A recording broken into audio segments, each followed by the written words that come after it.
please explain the name Jesus? Is it the name of the Messiah or is it Yeshua?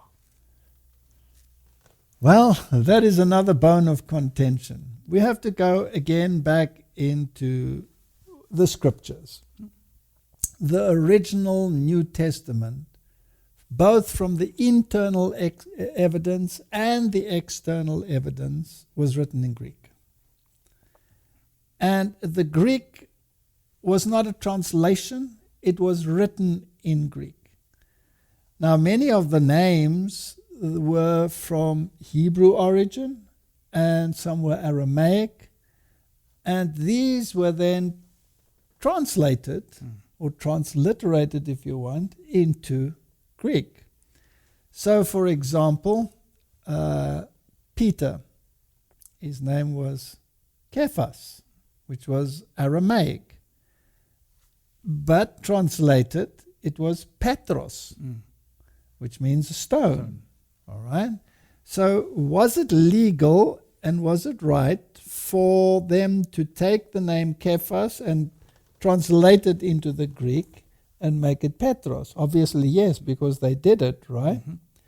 Or let's take, we have found Messiah, which is the Hebrew word. Then the Bible will say, translated Christos. And thereafter use the name Christos. So was it legal to take a Hebrew concept word like Messiah and turn it into the Greek equivalent, which is Christos? And the answer is yes, because they did it, right? The same applies to the name that we use for Jesus. It is Yeshua in the Old Testament, and that is the Hebrew version. But the Bible itself uses the word Iesus.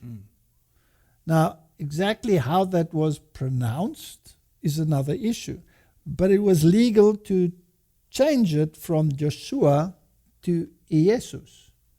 Now, if you use another language, can you then change that name as well? Obviously, yes. So let's say in German, if you read the Gospel of John, it will be Johannes. Also in Afrikaans, it would be Johannes. But in English, it's John. And everybody knows that is exactly the same person. The one is just the English version and the other one is the other language, right? Yes, correct. So why is it not essential, therefore, that I use the name Yeshua? Is it wrong to use the name Yeshua? No, you're just using the Hebrew version. But if you're not a Hebrew, you are a Greek, can you then use Iesus? Yes. The answer is yes. Now, if you are English, can you use Jesus? Yes. Then it becomes English. Now, some people will say, okay, but originally there was no J. Everything was a Y. Yes, that is correct. But language is also progressive. And if you go back into the scripture, if you see where Jesus is speaking Aramaic, for example, where he's on the cross and he says, my Father, why have you forsaken? My God, why have you forsaken me? He's using Aramaic language. But the dialect that he is using is different from the dialect that you find, for example, in the book of Daniel. So it's progressive change. And it was legal for him to do it because he himself did it. So when a language changes, they brought in the letter J, and many people are unhappy about that because of the sound that it implies. Yeah. Everything was a Y. And you had to, from the word, use the pronunciation for that particular word. So if you said yes, that would be with a Y, right? It was a Y sound.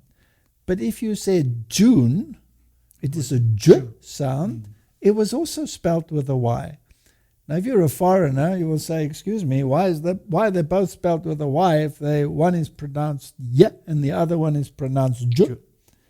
So in English, to emphasize the pronunciation as a J sound, they introduced the letter J. Now, is that changing a name and saying, well, now you've messed with the name? No, you are running with the rules of a language. Yes. So I always give the example, if I go to Poland, there my name is Volterra. Yeah. But I'm not Volterra, I'm Walter. But I'm actually not Walter because I'm German, I'm actually Walter. So which one is it now?